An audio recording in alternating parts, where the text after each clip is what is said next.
السلام عليكم ورحمة الله وبركاته والسلام يا أصحابتا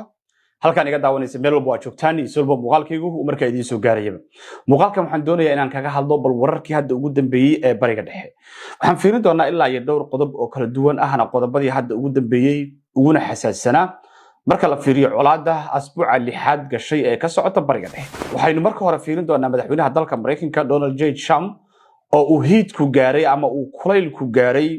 kadibna bilaabay nooc aflagaada ah oo aan horey loo arag kadibna wuxuu Iran ku tilmaamay inay garacyo markaasi ay yihiin iyo hadallo kale oo caalamkii iyo shacabkii Mareykan oo dhan markaasi ka yaabsaday marka qaybta hore ee muuqaalka iyagu arinta ayaynu ku falanqayn doonaa maxaa loo fahmi karaa maxaa laga sheegayaa maxaa keenay meelahaas ayaynu ka fiirin doonaa hadalka la yaab kale ee aflagaadada ah ee ka soo baxay madaxweynaha dalka Mareykanka qodobka labaad waxaynu ku fiirin doonaa dawladda Qatar iyo Turkiga oo damcay inay markaas sameeyaan xabad joojin Iran iyo Mareykanka dhex marta saacadii hadda la soo dhaafay ayaa fashil ku soo dhamaatay kadib markii Iran ay iska diiday inay wax wada hadal ay la gasho dawladda Mareykanka qodobkaana waynu fiirin doonaa iyo waxyaalihii ka soo baxay dhanka Iran ugu dambeyn waxaynu fiirin doonaa xogo dheeraad ah oo ka soo baxaya diyaaradihii Mareykanka ee markaasi lagu baabi'iyay gudaha dalka Iran waxa soo baxay muuqaalo muujinaya in diyaaradahaas markii hore ay xabado iyo gantaala ay ku dhaceen ka hor intii aysan Mareykanku aysan gubinin waxa kale soo baxay xogo kale oo dheeraad ah imise diyaaradood ayaa Mareykanka laga soo riday xilligii ay ku jireen hawlgalkii ay doonayeen inay ku badbaadiyaan pilotkooda waxa sidoo kale aynu arkaynaa inay Iran soo bandhigtay qaar ka mid ah dad meydad ah oo madaxoodii xataa ay ka soo dhex muuqdeen burburka diyaaradaha Mareykanka ee markaasi laga helay buraleyda dalkaasi Iran bal qodobkan wixii ugu dambeeyay ka soo baxay waynu fiirin doonaa soo dhawaada saaxiibayaal meel walba waa joogtaan isoo muuqaalkaygu marka idin soo gaarayaba inta ay subaxa u tahay subax wanaagsan inta ay habeenka u tahay habeenimo wanaagsan marka qodobada ayaynu dul istaagi doonaa Mareykanka Donald J. Trump ayaa wuxuu mar kale dhanka X-ka uu ku soo qoray fariin caalamkii oo dhan iyo waliba shacabkii reer Mareykan si weyn ay oga yaabeen waa fariin ka hooseysa maqaam min madaxweyne isla markaasna madaxweyne ka ah dawladda Mareykanka oo kale marka la fiiriyo sida ay hadalka Trump uga hadlayaan dawladaha marka la fiiriyo sida wakaaladaha gudaha ee dalka Mareykanka ay uga hadlayaan hadalkii ka soo yeeray madaxweynaha Mareykanka ayaa waxay sheegayaan in xataa ciyaalku aysan daawan karinin warbixinta ku saabsan Trump maadaama erayada uu isticmaalayo ay yihiin kuwa ka aradan dhaqanka iyo asluubta marka wakaalada CNN oo kale ayaa waxay leedahay xogtan ama macluumaadkan ama newskan yeesan carruurtu daawanin maadaama madaxweynaha Mareykanku uu ka hadlay hadallo aan asluubaysnayn ayay leeyihiin waxaad qiyaastaa hadallo carruurta la leeyahay ma dhageysan karaan mana maqli karayaan marka hadalka Trump ka soo yeeray ayaynu marka hore bal dul istaageynaa madaxweynaha Mareykanka ayaa wuxuu soo qoray post uu ku soo qoray dhankaasi X-ka hadalka ama hadafka uu Trump ka lahaa postigan ayaa wuxuu u muuqday ama wuxuu ahaa la oran karaya inuu markaasi handadaad iyo hanjabaad uu hawada u mariyo jamhuuriyadda Iran laakiin hadallo kale oo la yaab leh fasiraado kala duwan ay saarayaan dadka arrimahan ka hadlaya ayuu Trump ku daray hanjabaadii maanta ka soo baxday postku waa midkaan aad arkaysaan wuxuuna yiri maalinta Talaadada ah waa maalintii korontada iyo bundooyinka Iran markaasi loo dhamayn lahaa waliba hal mar markaasi la burburin lahaa marka qaybta hore markii la fiiriyo hadalka Trump ka soo yeeray waxa la oran karayaa waa hadal hanjabaad ah laakiin waa hanjabaad meeshii ugu dambeysay ahayd waayo dawladda Mareykanka oo ahayd dawladda ugu awoodda badan caalamka inay ku hanjabto in ay bundooyin iyo koronto ay dad shacab ah ay baabi'in doonaan haddii aan la furinin marinka Hormuz ayaa waxay muujinaysaa halka ay xaaladda Mareykanku ay maanta ay taagan tahay sidoo kale Trump intaasi uu raaciyay oo uu yiri fura marinka Hormuz asagoo isticmaalaya ereyga F word-ka asagoo isticmaalaya wuxuu yiri fura marinka Hormuz garacyo yahow ayuu leeyahay waalani ama cadaabta gudaheeda ayaad markaasi ku dhex noolaan doontaan ama aad ku dhex sugnaan doontaan ayuu leeyahay intaana wuxuu raacinayaa war soo fiirsada markaasi waxa dhaca marka inuu isticmaalo ereyga f wordka ah iyo inuu garacyo ugu yeero iyo inuu yiraahdo waxbaan hadana cadaab gelinayaa iyo soo fiirsada waxa dhaca ayaa waxay muujinaysaa xaaladda uu Trump markaan uu ku sugan yahay Trump wuxuu muuqdaa nin qalqalay nin panic dhexda ka taagan nin wixii uu filayay waxaan ahayn markaasi la kulmay nin aad moodid xataa inuu afka ku dagaalamayo markii laga soo tago wixii kale oo dawladda Mareykanku ay ka geysanaysay gudaha dalkaasi Iran afka xataa Trump uu ku dagaalamaya oo waxaad moodaa inuu afka xataa uu Trump uu kala xishoon waayay inuu dadka xataa uu markaasi u caayo waxa sidoo kale Trump afkiisa ka soo yeertay hadal aysan isticmaalinba Christianka oo inuu yiraahdo praise to be Allah ama alxamdulillah inuu yiraahdo Trump asagoo dadkan caayaya af laga deynaya isla markaasna Christian inuu alxamdulillah isticmaalo ayaa waxay noqotay hadal kale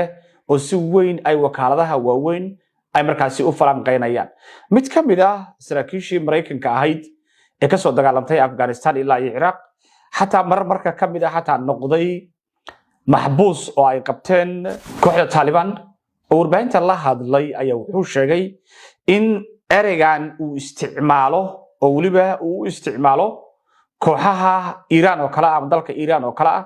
oo dadkaas oo doonayay dalkooda inay xataa ay u dhintaan xataa doonaya oo aan ka baqaynin dhintaan ayaa waxay Trump ka dhigaysaa buu yiri nin aan fahansaneyn cid uu la dagaalamayo iyo nin xataa kooxa kale islaamiyada oo xataa colaada aan ku jirinin ayuu markaasi xataa colaada uu ku soo riixaya oo hadalkaasi wuxuu u dhigmayaa hadal aflagaada ku ah diinta islaamka waa nin diinta islaamka ama islaamka caayay ayuu la mid yahay ayuu leeyahay falanqeeyahan ka hadlay wakaalada MSN News la yiraahdo. This tweet to me shows us just a very deep lack of understanding of Islam and of the region. And I really talk about this. I spent 7 months in captivity living with Taliban jihadists who had kidnapped me. The way to counter these extremists is to actually empower and back moderate Muslims. The vast majority of Muslims are moderates. By posting this, it's not going to intimidate the Iranians. Telling them they're going to go to hell won't work. They want to die as martyrs. They're extremists. Some of the people I met in Taliban captivity were planning to become suicide bombers. So it's really just disturbing that the president sent this out. It's the remark, praise be to Allah. If a Muslim leader, tweeted something and said, praise Jesus in a seemingly sarcastic way, that, might obviously offend many Christians. So it's just this seems to be a belief in the administration that by threatening and bullying and by simply using air power, as we talked about before, you can get a government to capitulate. And I don't see that happening here. And so it just really concerned me that this kind of rhetoric was used. And again, the mass majority of Muslims, an Afghan helped me escape from captivity. So did a Pakistani. They were moderates. And so they're out there. They're in Iran. They protested in Iran. So this kind of approach of just threatening to bomb bridges and power plants, which if it's done in a widespread way is a war crime, it's just, I think this sets back the efforts to win this war. And marka hadalkii Trump ka soo yeeray qayb walba oo kamid marka la dul istaago wuxuu noqday hadal runtii aad iyo aad saameyn u yeeshay wuxuuna noqday hadal muujiyay sida Mareykanku xaalad desperate ah uu xilligan ugu sugan yahay marka la fiiriyo ereyada uu isticmaalayo waxa uu sheegayo iyo waxa ay oo dhan markii la fiiriyo Mareykanka xaalad adag ayuu ku sugan yahay ayaa la leeyahay qodobka labaad baynu ku fiirin doonaa heshiiska waxa taa Mareykanku uu dabcay inuu dhaqan geliyo xilliga uu sidaan markaa uu caytamayo marka waxa la isweydiinayaa madaxweynaha sidaan uu caytamaya diinta islaamka u gafaya garacyo ku tilmaamaya dawladda ishayaan ereyga f wordka isticmaalaya haddana madaxweynaha sidaas sameynaya waa maxay waxa uu sameyn doono marka la gaaro xilligii uu qabsaday muxuu sameyn doonaa waayo xaaladda uu ku sugan yahay baa laga arkaa caradiisa iyo desperationkiisa laga arkaa marka xilligii uu qabsaday muxuu Iran ku sameyn doonaa hadduu haysto wax uu sameyn karayo dabcan markuu sameyn lahaa baa la isweydiinaya marka laba yaqaan wuxuu Trump u sameyn doono bal maalinta berri ah ayaa la fiirin doonaa xilligaas oo ku eg tahay xilligii uu Trump u qabsaday wax bal Iran uu ku sameeyo waynu fiirin doonaa qodobka labaad marka la fiiriyo saacadii hadda la soo dhaafay dawladaha sida Qatar iyo Turkiga oo dhanka Mareykanka ka socday ayaa damcay inay Iran ku qanciyaan in dhexdhexaadin markaas la sameeyo sidaan idin sheegay xilliga ay dhexdhexaadinta ka shaqeynayaan Turkiga iyo Qatar وحيل قبل حين هذا الأمريكان كدونالد جي ترامب وهن شباب أصدر أيوه جمهورية إيران سلامر كاسنا مدح هذا يدات كأودن أمر هذا إيران دون وقت المام إلى ينكوا قرعيا وبندوي كذا يكرنت هذا وبربرين دونا بكا نكسيد الدنيا وينك هذانا نبضة يدح حادنته وده مريا تركيا مريكا كبر كلا بقاب أو كلا دوان أيوكوا جاهيا مركلا فيري أما لما وجهه كلا دوان ayuu ku wajahayaa markii la fiiriyo sida colaadan uu wajahayo markuu iska dhigay dawladda gacanta sareysa ayadu wixii ay doonto markaas inay shaqeeyaan ay qasabtay dhanka kale tana waxa ka muuqata in Mareykanku ay xaalad kale oo halis ah ay ku sugan yihiin oo markaas ay qaranayaan marka Iran markii loo soo bandhigay arintan Iran way diiday waxayna si caadi u sheegeen ninkii inoo hanjabaya maxaliyada soo aflagaadaynaya waxaad aragteen sheegaya duulaanka nagu soo ah dalkanaga ku soo duulay ilaa iyo anagu rabitaankanagi wixii aynu rabnay la furiyo ma joojinayno dagaalka marinka hormuudna ma furayno Iran hore ayay u sheegtay dalabkeeda oo ay kamid tahay inay Mareykanku magdhow ka bixiyaan waxa la wixii qasaar oo ay geysteen iyo in la kala saxiixay heshiis inaan mar dambe Iran u soo duulaynin marka shuruudihii ay wateen ay ku taagayeen wali mana yeelina ay yiraahdeen ilaa iyo ku anagu aynu doonayno markaas si la fuliyo Mareykanku ma doonayo in shuruudaha Iran ay rabto oo markaas uu fuliyo wuxuu isku dayaa inuu bariyo xoog leh wax uga qaado laakiin arrinta waxay u muuqataa mid fashil ah marka isku daygii ugu dambeeyay oo lagu dhexaadinayay Mareykanka Iran ayaa saacado ka hor fashilmay waxayna u muuqataa in wadadii colaadu ay tahay wadada kaliya oo Mareykanka iyo Iran ay markaas ku kala baxayaan qodobka ugu dambeeya markii aynu fiirino dagaalkii ka dhacay buraha Iran oo Mareykanku ay doonayeen inay ku soo badbaadiyaan mid kamid ah pilotkooda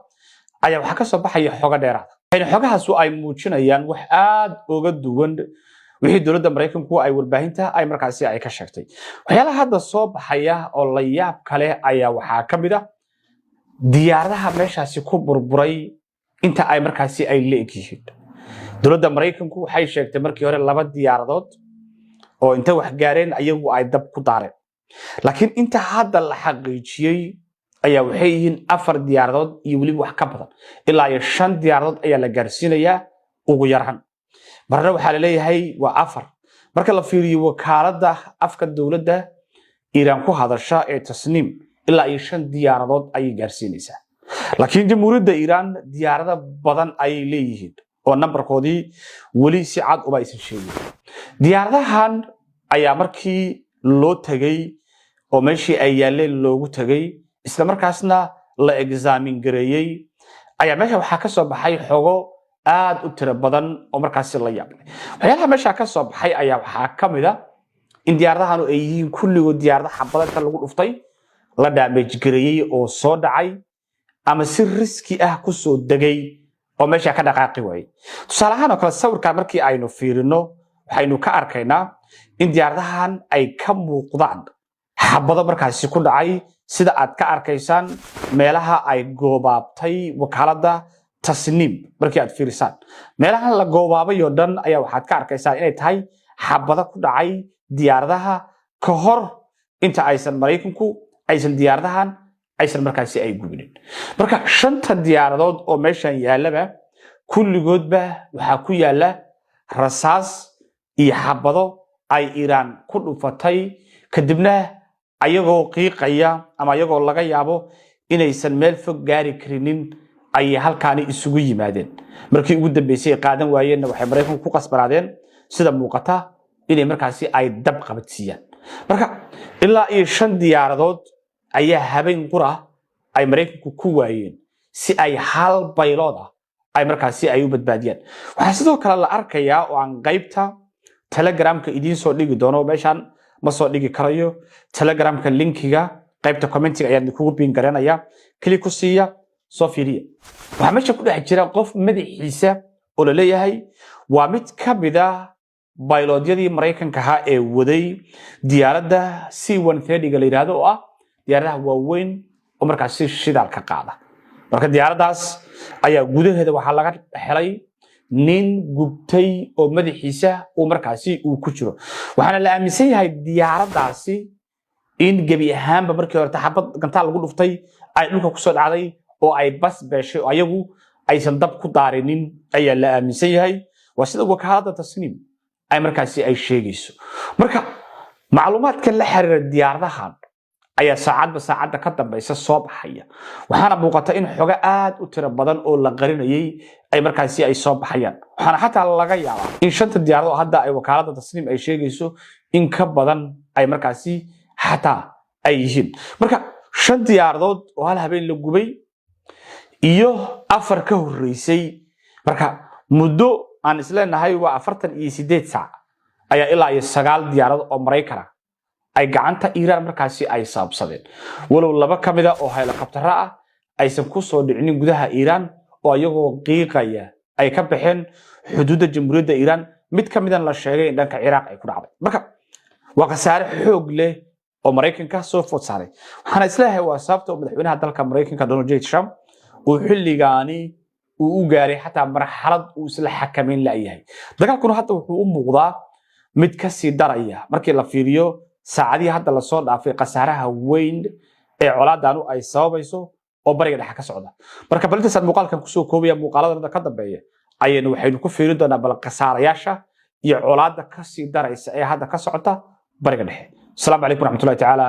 وبركاته